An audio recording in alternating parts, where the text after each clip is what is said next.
Hola, continuamos con otro ejercicio de termodinámica en el que nos hablan de un cilindro con un émbolo, con un pistón, en el que se introducen 300 mililitros de agua y se añaden 10 gramos de sodio.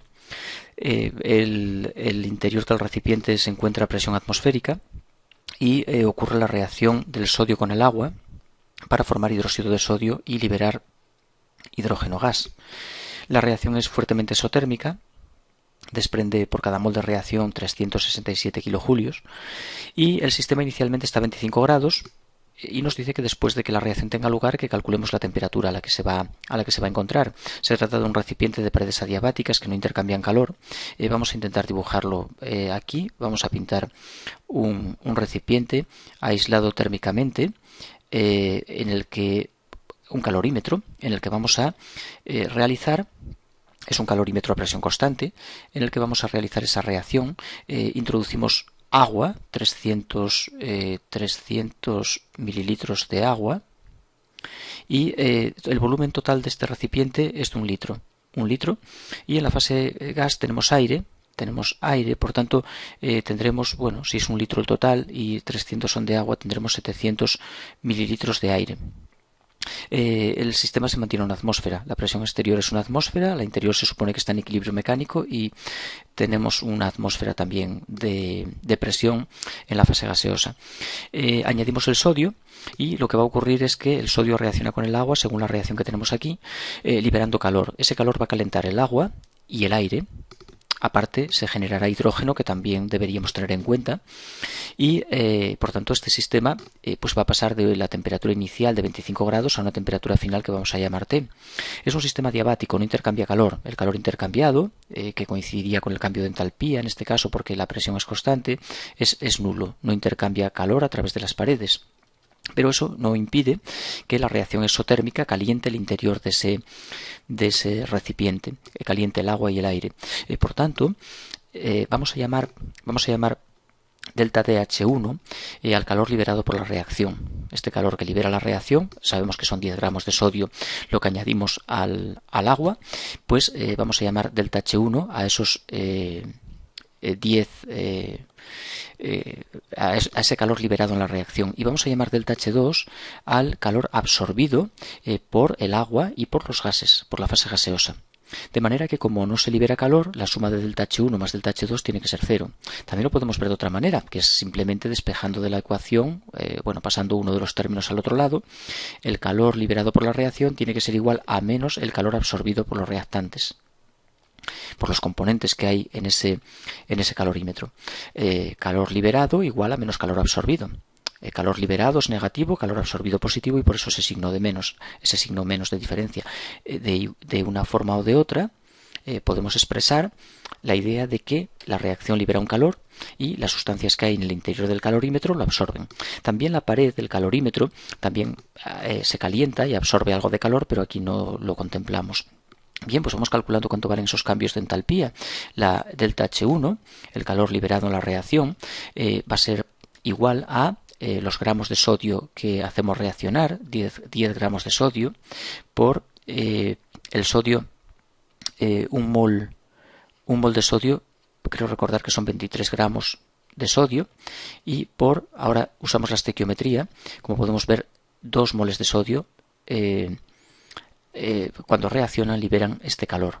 Por tanto, vamos a poner aquí por 2 moles de sodio, 2 moles de sodio que liberarán menos 367,5 kilojulios. Y esta cuenta nos va a dar el calor liberado por la reacción. Creo que no tengo que ni siquiera, sí, tengo aquí un número, menos 79,9 kilojulios liberados. Bien, ahora vamos a calcular ese calor. Lo absorben los componentes que hay en el interior del matraz. ¿Quién absorbe ese calor liberado? Pues por ejemplo el agua. El agua que tenemos aquí se calentará desde 25 grados a la temperatura final que vamos a llamar T. Ese calor, ¿cuánto vale? Pues masa de agua por su C sub P. Bueno, vamos a ponerlo en moles porque vemos que la C sub P es molar. Por tanto, vamos a poner aquí moles de agua que tengo en el interior del calorímetro por la C sub P del agua y C sub P molar del agua, y por el cambio de temperatura. El cambio de temperatura, que son temperatura final T, temperatura inicial 25, 298 Kelvin, por ejemplo, si lo ponemos en Kelvin, más. Además, tenemos aire, que también va a absorber calor, y habrá n moles de aire por la C sub P del aire, y por el cambio de temperatura que sufre, que también va desde 25 grados que se encuentra inicialmente a la temperatura final, pero también se desprende hidrógeno. El hidrógeno generado, pues también deberíamos tenerlo en cuenta. De hecho, aquí, como podemos ver, la C sub P dice que la vamos a suponer igual para nitrógeno, oxígeno, hidrógeno. Nitrógeno y oxígeno son componentes del aire, y el hidrógeno se va a liberar en la reacción y por tanto también estará en la fase gas cuando el sistema alcance el equilibrio térmico. Tenemos moles de nitrógeno por la C sub P del nitrógeno, que es la misma que la del aire, por la C sub P, perdón, del hidrógeno, que es la misma que la del aire, y por el cambio de temperatura, que esté menos 298 Kelvin. Bueno, pues esas entalpías sumadas, igualadas a cero, o bien una igualada a menos la otra, nos va a permitir el cálculo de la T, de la temperatura final a la que se van a encontrar, a la que nos va a quedar ese calorímetro. Bien, para tenerlo completo, bueno, hay que calcular cuántos moles hay de cada componente. De agua, ¿cuántos moles tenemos? Pues tenemos 300 mililitros, que si suponemos una densidad de 1 gramo mililitro, son 300 gramos. Si lo dividimos entre 18, que es la masa molar del agua, tenemos esos moles de agua. La C sub P del agua me la da aquí, son 75,3 julios partido de mol y de Kelvin. Aquí tenemos los moles de aire. ¿Cuántos moles de aire hay?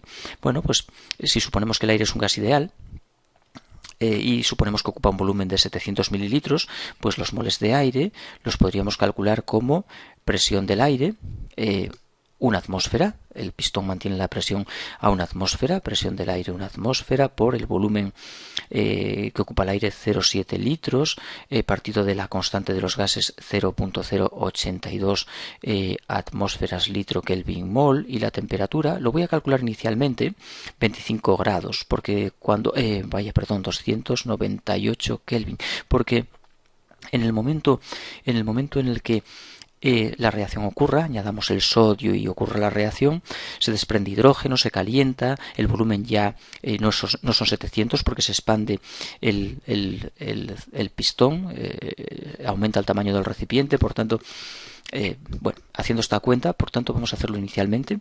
Tenemos los moles de aire. ¿Y los de hidrógeno cómo los calculamos? Pues nada, exactamente igual. Lo voy a poner aquí. Los moles de hidrógeno desprendidos los vamos a hacer por estequiometría.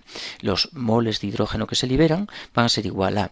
Tenemos 10 gramos de sodio que van a reaccionar por un mol de sodio, que son 23 gramos de sodio, y por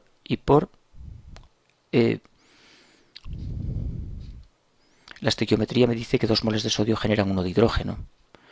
2 moles de sodio generan 1 mol de hidrógeno. Y ahí tenemos los moles de hidrógeno que situamos aquí.